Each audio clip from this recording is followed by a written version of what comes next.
My name is Jim Van Straten. I've lived a long and interesting life. A few days ago, my family and I celebrated my 90th birthday.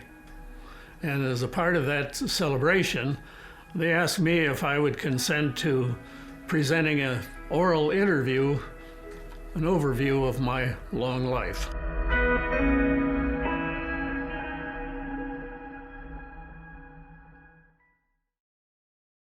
I was born in a little village called Black Creek, actually born in the adjoining city by the name of Appleton in St. Elizabeth Hospital.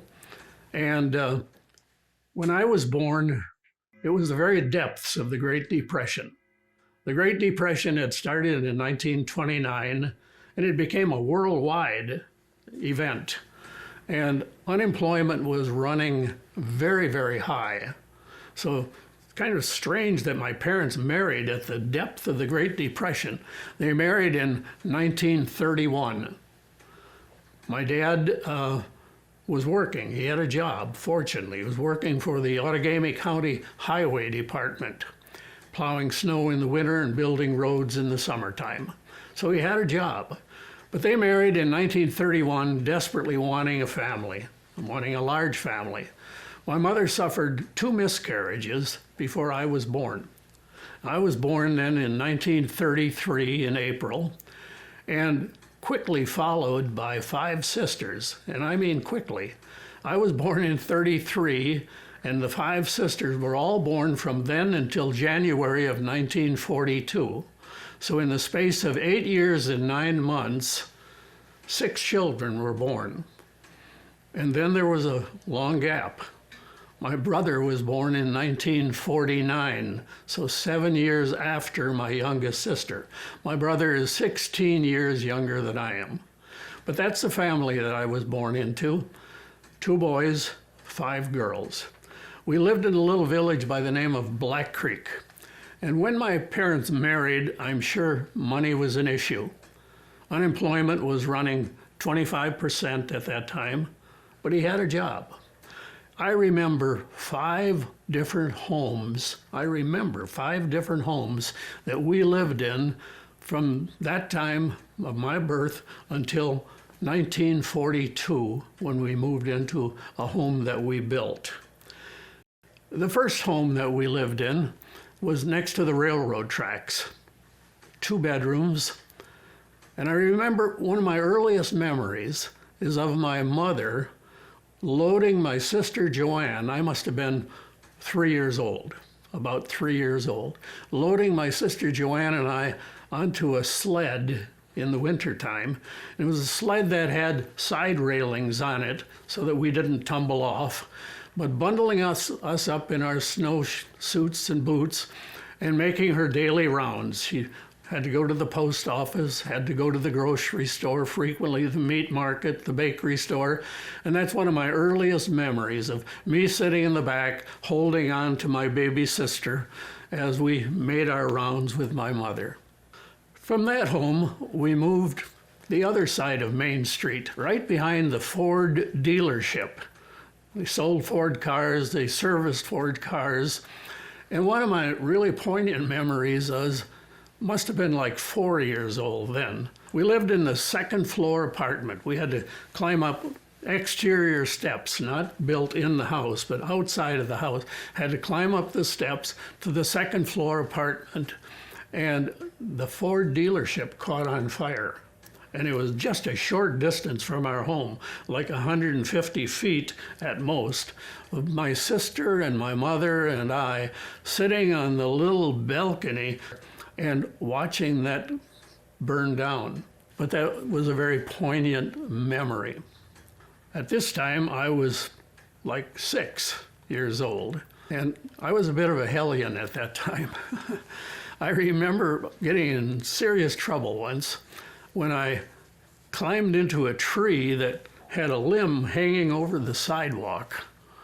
And there was a lady walking down the sidewalk with what at that time was a real novelty, a plastic raincoat. They were brand new, first plastic raincoat I had ever seen. And I perched on that limb, which was just above probably 6 feet off of the ground, and I jumped on her back, and I ripped the plastic raincoat off of her body, and I got in serious, serious trouble. My dad, of course, made restitution for the raincoat, but it was serious trouble. And then another incident that I recall was right next door was the bakery shop. And in addition to making baked goods, they baked peanuts. This was commonplace for bakery shops at that time. They had a big flat metal tray, and they would put raw peanuts in and then slip it into the oven and bake them to the appropriate temperature, and then salt them lightly, and then put them on the top of the counter for people to purchase. People would come in and say, I'll have a pound of peanuts or a half a pound or what have you. And they always used to give me peanuts when I'd go in there as a little boy, as a five-year-old boy. But one day I went in there and nobody came. So greedily, I reached up and took a handful of peanuts, and the woman spotted me, one of the teenage daughters of the owner spotted me, came around the counter to try and grab me to teach me a lesson. I ran out of the door and then shoved them all in my mouth, ran away, and then stumbled and fell. And I aspirated 6 or 7 peanuts, and I developed a pneumonia that you wouldn't believe. It almost took my life. In fact, one of my earliest memories of death was hearing the doctor come into my room, which was kind of the back of the house, and then he examined me and listened to my chest. And I remember him standing in the hall outside of my room. I could hear it all, and I was old enough to realize that something bad was going on, because he said, Glenn, you better prepare Caroline. I don't think he's going to make it through the night. And fortunately I did, obviously. But they hired a woman from Hortonville, a long ways away at that time, about 10, 12 miles. She was a nurse. And she came and sat at my bedside for 4 or 5 days and constantly applied. There were no antibiotics at that time. Even though Alexander Fleming, the Scotsman, had invented penicillin in 1928, it was not used in the United States until 1942. And we're speaking now of about 1939, so no penicillin available. And they would apply hot mustard packs, put a mustard between a cloth, heat it as high as they could get. I remember it hurt, and to try and draw out the infection. But I survived. But it was a kind of an idyllic place to grow up, this little village. It was, we had a lot of friends. As I say, we were given free reign of the village. There were no restrictions. Just be home at dinner time and then be home at dark. But that's a bit about my growing up in that village. From there, it was high school. My little village of Black Creek did not have a high school, so we had to be bused to the adjoining community, a community by the name of Seymour, which was a small city. Went to high school, and as I said, the academics were good, and it was small enough so that I could compete actively in all athletics, and I did. I played basketball, football, baseball, and I ran on the track and field team. And those were the only sports that they had. In addition, I participated in forensics. And in fact, did quite well in forensics. I went to the state tournament 2 times and did quite well. But track and field was really my sport, and baseball. I was good at that. I wasn't very good at football. I wasn't very good at basketball, but track and field and baseball were my sports. And I caught the attention of the people at St. Norbert College with my track and field. The times were competitive for college. And so I was approached by St. Norbert College. The college didn't give scholarships, but they gave what they call a grant in aid. A grant in aid whereby you worked in the college, some job, in return for tuition. So free tuition, free room and board as a result of this grant in aid. And then on to St. Norbert College.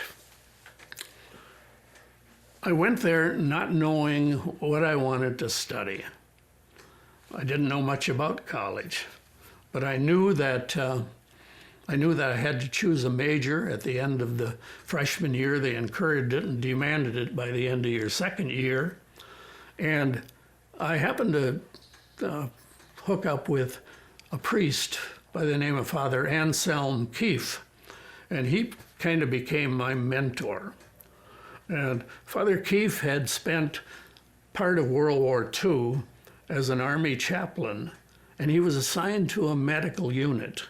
And he hopped around the Pacific, island hopping from one island to another during the war, and really became attached to the Army Medical Department, found it to be good people, honest people, and he kind of encouraged his graduates to go in that direction.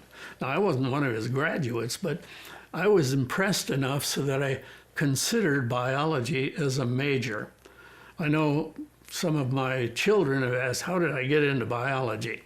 I strongly considered going maybe the history route or the public service route, but decided on biology primarily because of Father Keefe, and I found it to come relatively easy to me. I did well in the subjects and actually worked as one of his research assistants for a while.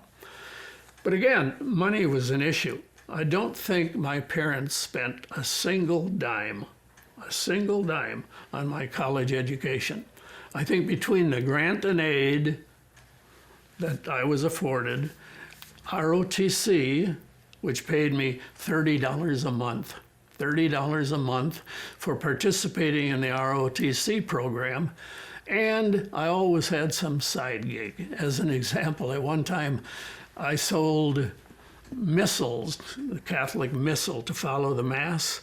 I sold them, and it turned out to be an easy sell because actually many of the students would come to me to buy one when it was their mother's birthday or their sister's birthday. They thought a missal would be a good gift for them, so they actually came to me. And I still have one of those in the bookshelf next door. During my freshman and sophomore year, things changed dramatically.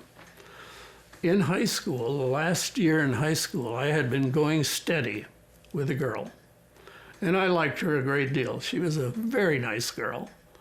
And she decided to go to nursing school in Green Bay, which was only 5 miles from De Pere, an easy bus ride. So we continued to date during my freshman year of college. And many people expected me to ask her to marry me. Many people, my friends, say, when are you going to ask her to marry you? And during the break between my freshman and sophomore year, a bunch of guys went to a country dance hall in Green Valley, Wisconsin. Dances were commonplace in Wisconsin at that time, especially in little villages. They would have a dance hall, and it was a form of entertainment. And I went to this dance hall, and as my family likes to say, I was smitten. I saw the woman who would become my wife. She was dancing with another friend, a girlfriend, Joanne Robitek, and I thought, that is the most beautiful woman in the world, girl at that time. She was 17 years old at that time, maybe not quite 17. And I asked her to dance, and she accepted, and I asked if I could take her home, and she accepted. I asked her if I might kiss her goodbye. She accepted. We started dating, and then I had the task of telling the other girl, I'm sorry about that, but it just didn't work out. But it was just wonderful. We dated then during my sophomore, junior, and senior years in college. Sometime in November of 1954, the winds were blowing and the snow was coming down in Green Bay, Wisconsin, where I had noted what I thought was a very, very beautiful engagement ring and wedding ring. And it was displayed in the window of this jewelry shop. And I wanted to know if she thought it was as beautiful as I did. And so I had managed to steer her toward that window. It was very cold. I know she wanted to get moving. She didn't tolerate the cold very well. But I looked in the window and I said, gee, that's an attractive display, isn't it? I said, do any of those ring sets appeal to you? Do you like any of them?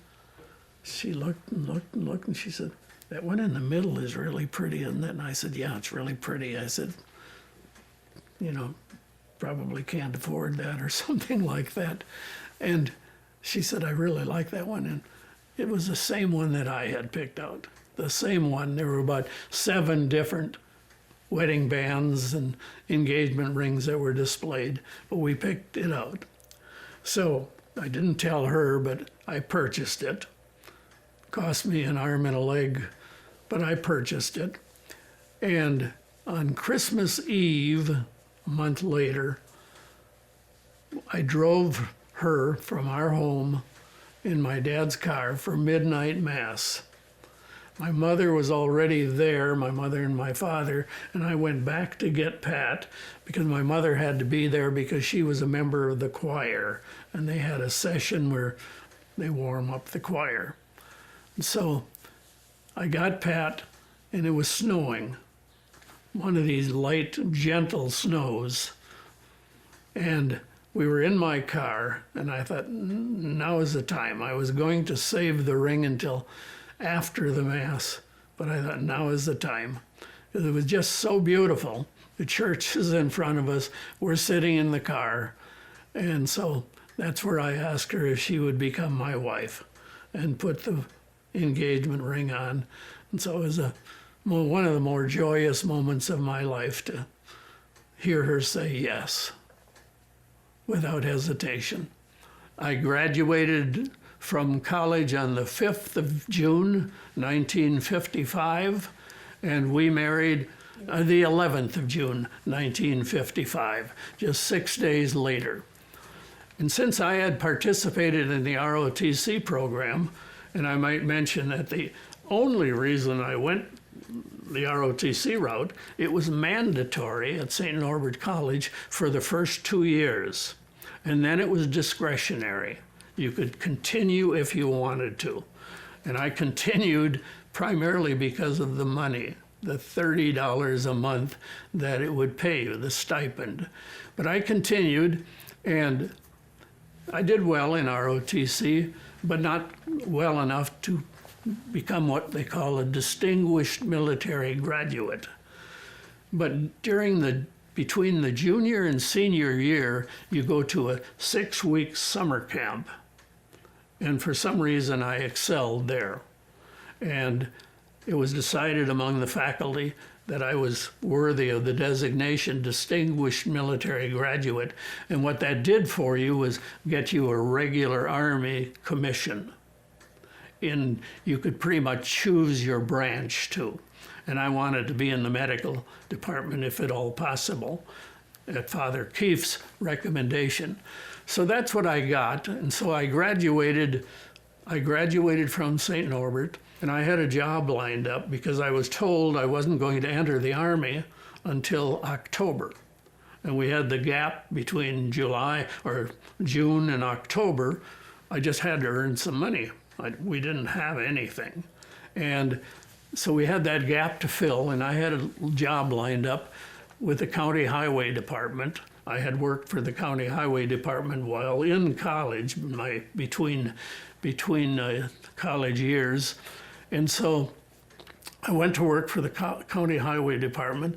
We moved into an apartment in Seymour, and we told the landlady we wanted to be absolutely honest with her. We said, no, we're going to be a short-term rental, just from the middle of June until October, and then I have to go in the Army. And she said, that's fine, no problem. So we moved in, and my good wife started putting things in order as rapidly as she could. And she worked like a beaver to put it together and clean it up. And lo and behold, on about the 30th of June or thereabouts, I got a call and they said a mistake had been made, that I had to be at Fort Sam Houston in Texas on the 5th of July. And here it is, the 30th of June. And so sheepishly, I walked downstairs to tell the landlady that I was moving and that I was sorry about it. So we packed everything we owned into a 1939 automobile that we named Norman after the previous owner, a man named Norman Plantico. And we packed everything up. We had space to spare, believe me. We had so few possessions at that time. And we traveled from Wisconsin to San Antonio, saw San Antonio for the first time on the 4th or 5th of July. So that's how I got in the Army. And we immediately moved into an apartment right off of Broadway in San Antonio. And I started the class on the, whatever it was, like the 10th of July, I started the class. And I immediately said, something is wrong. I don't understand what they're talking about. They were talking in terms way over my head. And then I looked around and all of them were wearing something quite different on their lapel than I was wearing. And they were all wearing a gold caduceus, and I was wearing a silver one. And then I went to the, what they call the tactical officer, the officer that helps guide you through the process, that controls you. And I said, something's wrong there. I think a mistake has been made. I don't believe I belong in this class. And he said, the Army doesn't make mistakes like that. So I toughed it out for another couple of days. And then I thought, this is ridiculous, you know. I said, I'm going to fail out of this. Well, it turns out I was in the wrong class. I was in a class of all physicians, and they were talking about the epidemiology of certain diseases in certain parts of the world where we might become involved. And so they withdrew me from that class and told me that my class, as you might imagine, started in October. And so all that time from July until October, I worked as a kind of a gopher, if you will. But they used me as best they could, which was to have me train some of the nurses how to march, which I had learned in ROTC, close order drill, and this type of thing. So I worked as a gopher for that period of time. But then we did enter the class in October, and just before Christmas of 1955, the class ended, and I was assigned to Fort Carson, Colorado, the 8th Infantry Division in the medical platoon of the 1st Battalion, 13th Infantry. And we went to Colorado, and it was exciting for both of us. Both of us loved to travel, my wife and I. And we got to Fort Carson, Colorado, just before Christmas, and they allowed us to take 2 weeks of leave. So we went to Wisconsin in our old 39 Chevy in the middle of the winter and spent a couple of weeks in Wisconsin, and then came back about the 10th of December, or 10th of January, and started my Army career. And it was most interesting. We were preparing to go to Europe. We knew we were going to Europe. I was involved in what they called Operation Gyroscope, where an entire infantry division in Europe was to trade places with us at Fort Carson. They leave all of their equipment in Europe. We leave all of our equipment at Fort Carson. We swap everything. We went to the location that they had occupied. And so we got ready to leave in August of 1956, and we were off to New York City. And they put us up in a hotel in Brooklyn, and we were due to leave on the SS Simon Buckner, the UNS Simon Buckner, a troop ship. And so we turned our cars in for shipment. Again, the 1939 Chevy went to Europe with us in 1956, so it's getting to be a pretty old car. And we got on the boat to go to Europe. And my poor wife, at this time we had one child who had been born. My oldest daughter, Leslie, was born in Fort Carson in March of 1956. And so she was 5 or 6 months old. And so my wife had to take care of her. And my wife was sick all the way. She was sick, seasick, seasick, seasick. She just couldn't shake it. And so I was trying to help out with the baby as much as possible, but as a second lieutenant, I was constantly being given jobs on board ship. And so one salty old NCO came up to me one day and he said, "Sir, you're going to run yourself crazy." He said, "I'll give you a tip." He said, "Just get yourself a clipboard and walk around like you're taking notes." And it worked. I did that, and people laid off. I was no longer given menial little jobs on the ship. I could help my wife take care of the baby. But it turned out to be the best assignment a second lieutenant could ever have had, because during my European tour, I worked for about half of the time with an infantry battalion as the medical platoon leader of the 1st Battalion, 13th Infantry. And then when the division reorganized, I went with armor. So I experienced both infantry and armor in a short period of time and got to see what wartime medicine was all about. But you talk about a lot of growing up during that short period of time. I did it. I did it. But it was during this time that my 3 years of obligatory service was coming to an end. And we had never intended to stay in the Army. Never entered our mind. Our plan was to get out of the Army at the end of 3 years, and I had some hopes of maybe going to medical school if I could get some funding for it. And the first general officer in my chain of command happened to be stationed in a city by the name of Bad Kreuznach. And Bad Kreuznach was about 40 or 50 miles away from Baumholder. But I drove over there and met with a man that was very impressive. His name was General, at that time he was a brigadier general, by the name of Harold K. Johnson. And Harold K. Johnson eventually became the Chief of Staff of the Army. So here's Jim Van Straten, 25 years old, meeting with General Johnson, and he had my record before him. And he looked at it and paid through the whole thing. And he said, "You got a very, very good record." And I said, "Thank you, sir." And he said, "Are you sure you want to get out? Are you sure you want to get out?" And I said, "Oh, yes, sir. My wife and I, we want to get out and go back to family." And he said, I'll never forget, his comment was something to the effect, "If the best leave, who shall lead?" And it kind of stuck with me. If the best leave, who will lead? I thought, boy, he's labeling me as among the best. You know, my record must be better than I thought it was. I didn't know it was that good. But at any rate, we followed through. We got out of the Army. By this time, we had 2 children.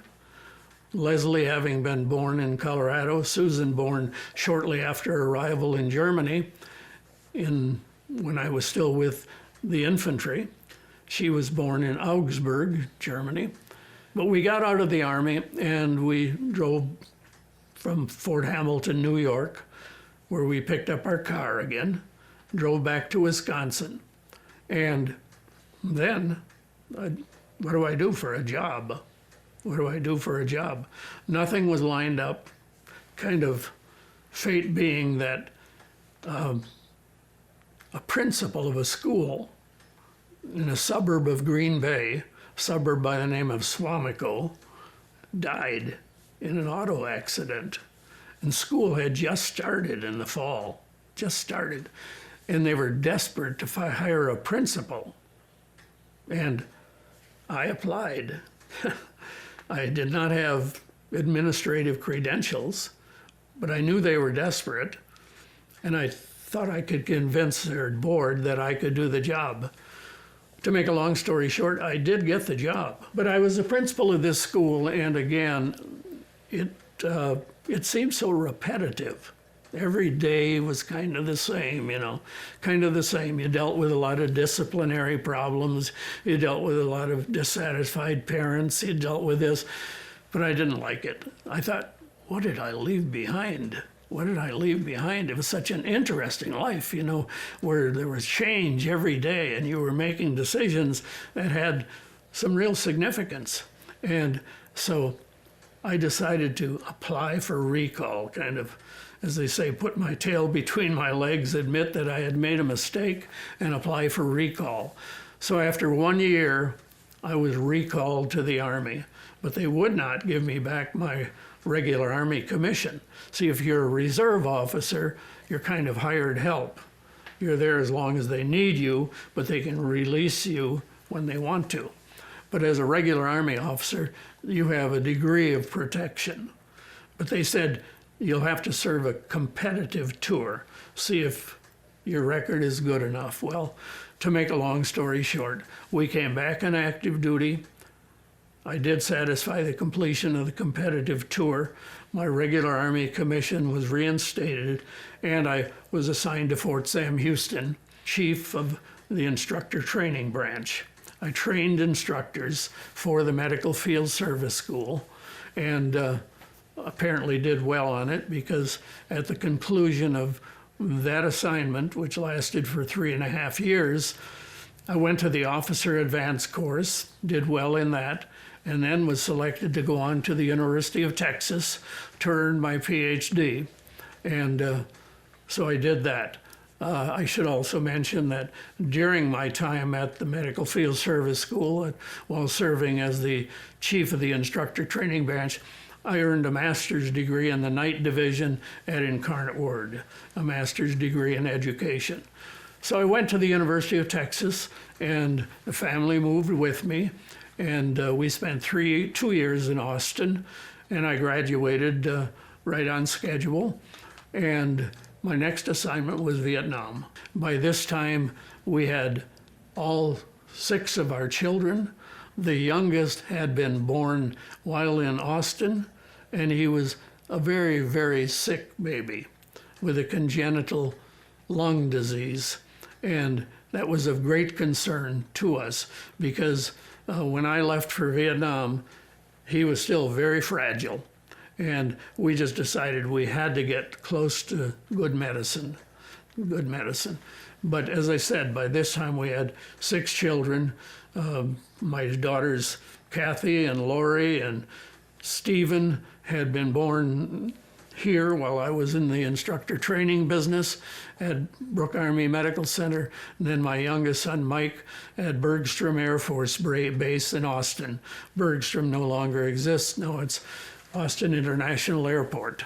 We moved into a little home here in San Antonio, a rental home, and I'll never forget my departure, because I didn't want my wife to have to drive to the airport with 6 children and say goodbye, because I knew it was going to be a tearful event for her, not only because she's saying goodbye, but she's got the weight of the world on her shoulders.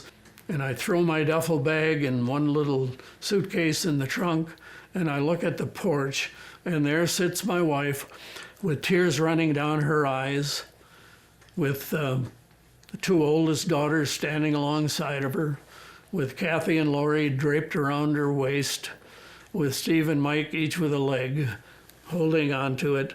And they're all, I thought, boy, this is I'm leaving her. I thought, what are you doing? What are you doing, leaving your wife under these conditions?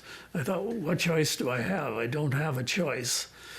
And so I departed under those conditions, and I thought, right then and there, I've got to do everything that I possibly can to stay in contact with this family while I'm away. And I couldn't think of a thing that I could do other than a daily letter. There was no email, there was no Skype, there was no overseas calling except through the Mars system, which was cumbersome at best. And so I thought I just got to stay in touch with this family. And so I tried to write a daily letter, and I did. I pretty much followed it. I think I wrote 353 letters during the year that I was in Vietnam. And when I got home from Vietnam, I was surprised that my wife had saved every one of those letters.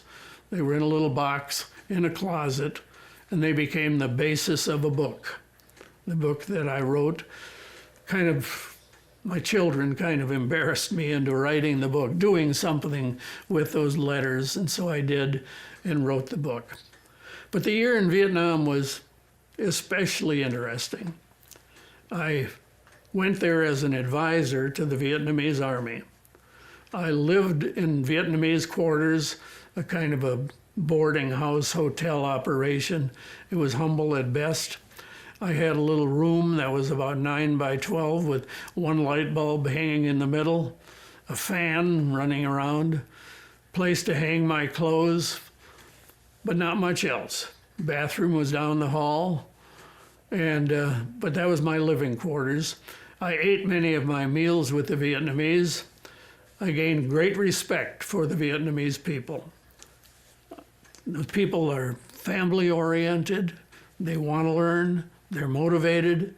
When we were there, many of them were illiterate. They had not learned simply because under French colonialism, they were subjected to, they just didn't want them to learn.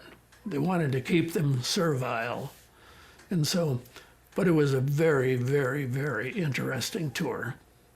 And the photo that you'll see behind me of my wife and the 6 children, to me it was very, very important because I received it shortly before Christmas, 1966, when I was in Vietnam. It was kind of a low period for me.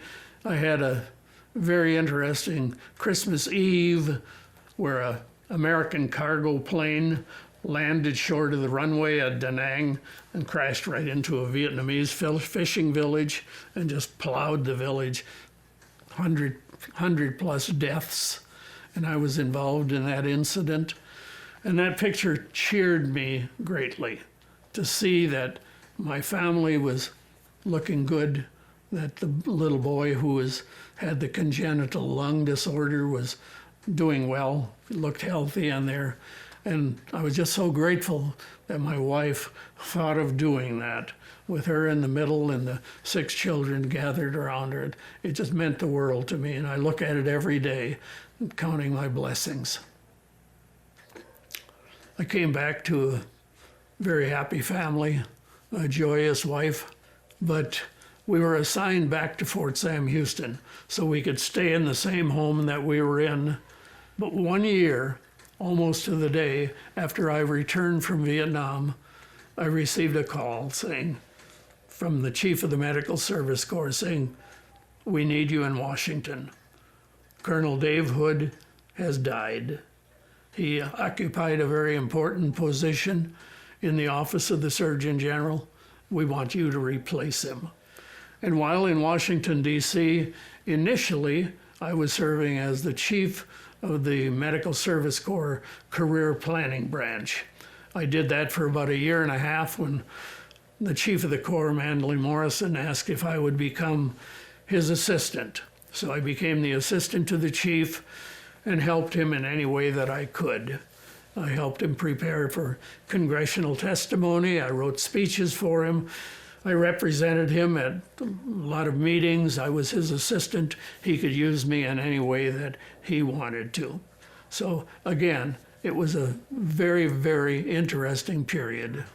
After Washington, D.C., we went to Fort Leavenworth, and we moved into a very interesting house again on Buckner Drive.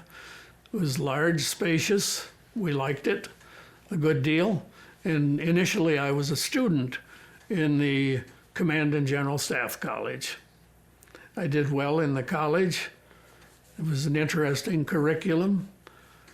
But while in the college, I was asked to head a committee. I'm sure by virtue of having a doctorate in education, I was asked to head a committee to evaluate the curriculum.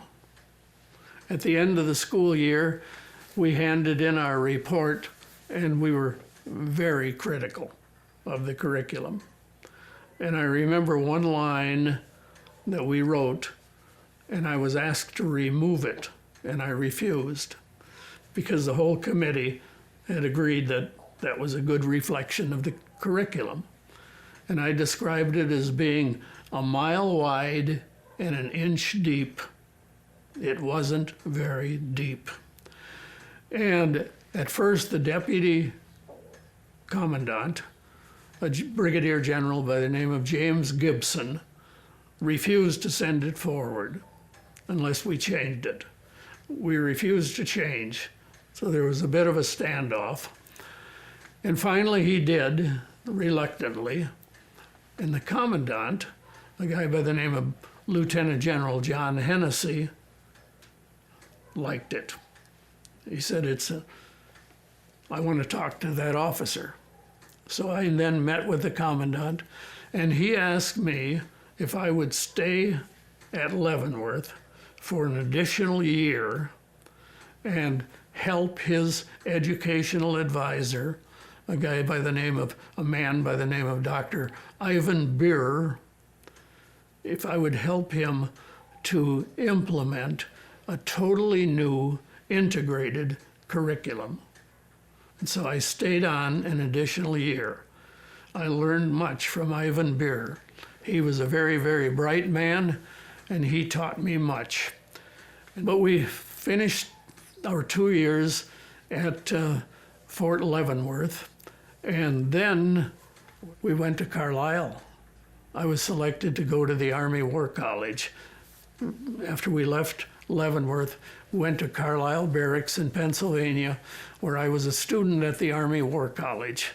And also while at the Army War College, I was selected to be a member of what they call the Current Affairs Panel, where we travel to colleges and universities around the country. And this is still during the Vietnam War. This is still during the war. The war is still going on and interact with the students. Many times they became acrimonious and difficult, but nevertheless it was something the Chief of Staff of the Army wanted to do, interact with colleges and universities, the administration and the student body. From there we went to Washington, D.C., where I was assigned in the Office of the Secretary of Defense, specifically in the Office of the Assistant Chief of Health Affairs, and I was assigned to as the Assistant Chief of Personnel Management for the Army Medical Department, primarily involved in recruiting physicians, determining policies for the recruitment of medical professionals, nurses, physicians, dentists, veterinarians, and what have you. And I was brought into the office of the chief and told that they were having difficulties at Fort Sam Houston at the service school, and that I had to go back to Fort Sam Houston. I did. I served in many different positions.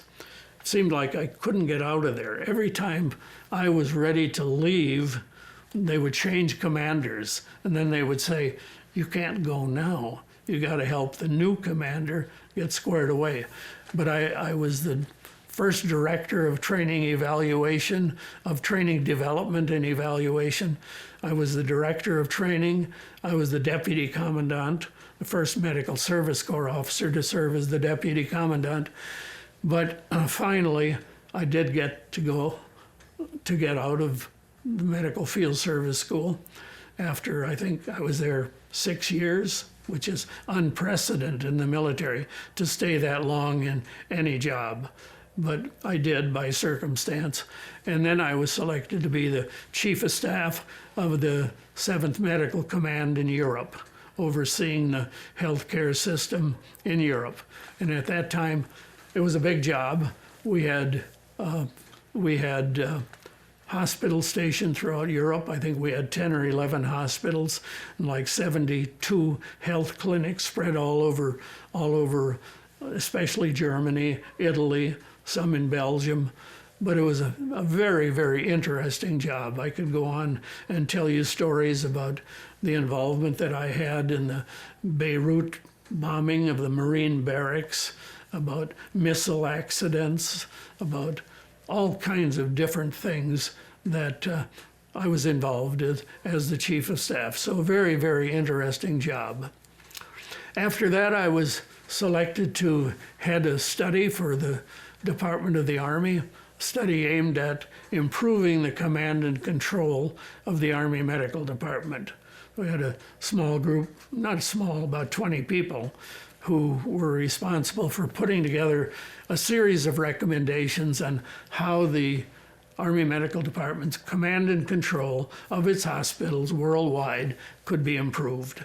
And so I did that study and then retired at the end of October of 1986, and then took a job with Incarnate Word College.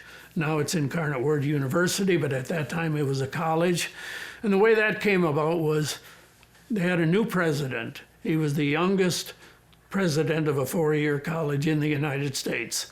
He was 35 years old. His name was Lou Agnesi, and he had been hired, and he had been there about 6 or 7 months. And I just liked what was going on at Incarnate Word. I had earned a master's degree there, so I knew a little about the university, or about the school, college at that time. And so I communicated with him in a letter. And I said, Dr. Agnesi, I like what you're doing at Incarnate Word University. If ever an opportunity should come along at the university, I'd like to join you. He immediately contacted me. I was still in the Army at that time. I was splitting my time between Fort Sam Houston and Washington, D.C., splitting my time. And he contacted me and he said, I've got to come to Washington, D.C. We'll meet on thus and such a day. I did. He hired me on the spot. I became the executive assistant to the president. And then 4 or 5 months later, they did a reorganization of the college, and I became the first dean of the Division of Professional Studies.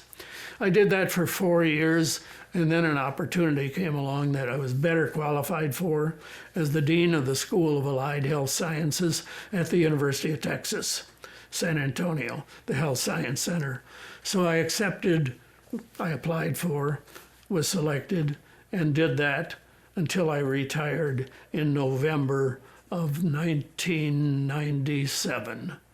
That's when I retired finally. 97, yeah, that sounds right. Yeah. So that was my work career. Now, motivators for me, I guess my 3 priorities are: number 1, my God.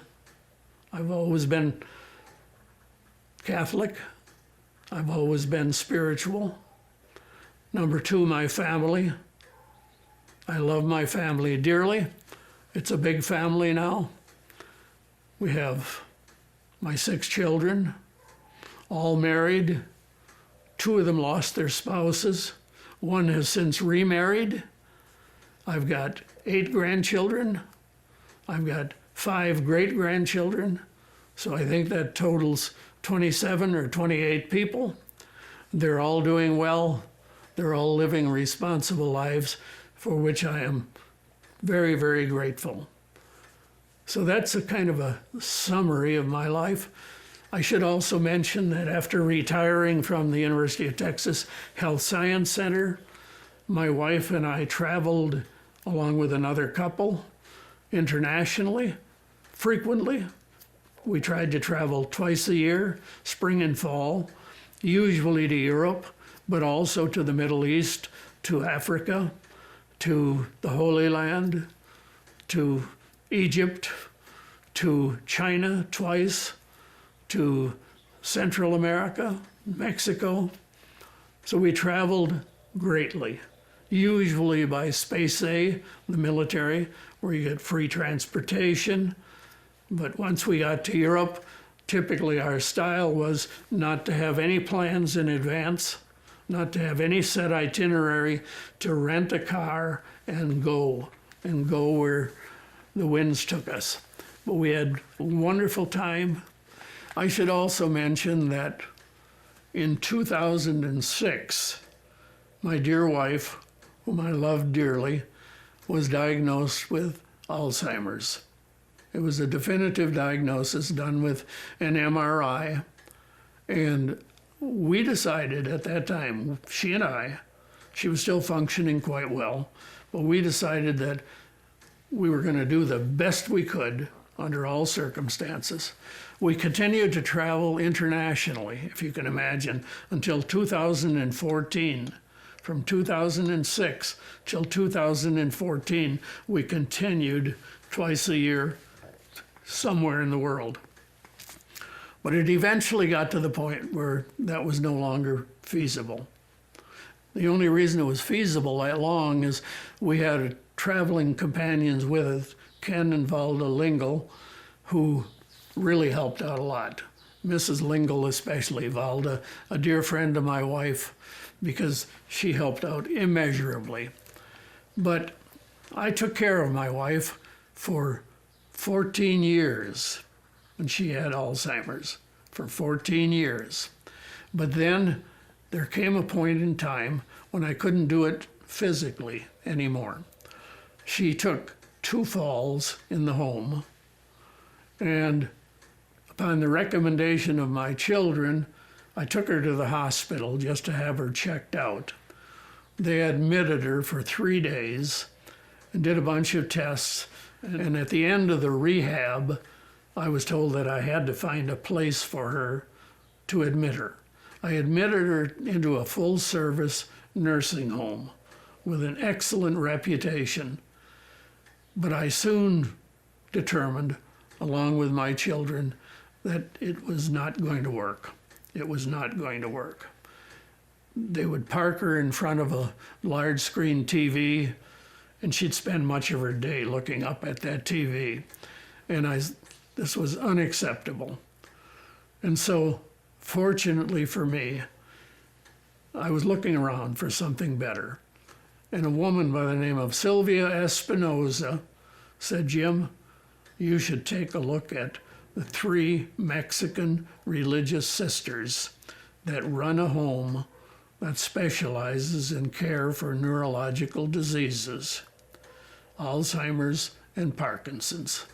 On faith alone, they built a home, somehow talked the bank into giving them a mortgage on a home, built a large home, 4,000 square feet, and they opened their home and admitted their first patient. They have been busy ever since. 3 patients is all they will accept, maximum, and there are 3 women. So 1 patient, 1 caregiver. That's the ratio. 1 caregiver is awake with them all night, with the patients, checking on them constantly. It is the most loving home you can imagine. They serve, insofar as possible, organic foods. They eat healthy. They try to wean them from unnecessary medications. And my wife spent the last 2.5 years of her life in that home. And it's one of the best decisions my family and I have ever made. And I will be forever grateful to those 3 women. One of the objects that is in my home that I cherish is a crucifix that was a wedding gift for my parents. And it hung over their bed during my entire childhood. And then when my mother died, over my father's bed. And then when my father remarried after 4 or 5 years over their bed, and then upon his death, I was given that crucifix.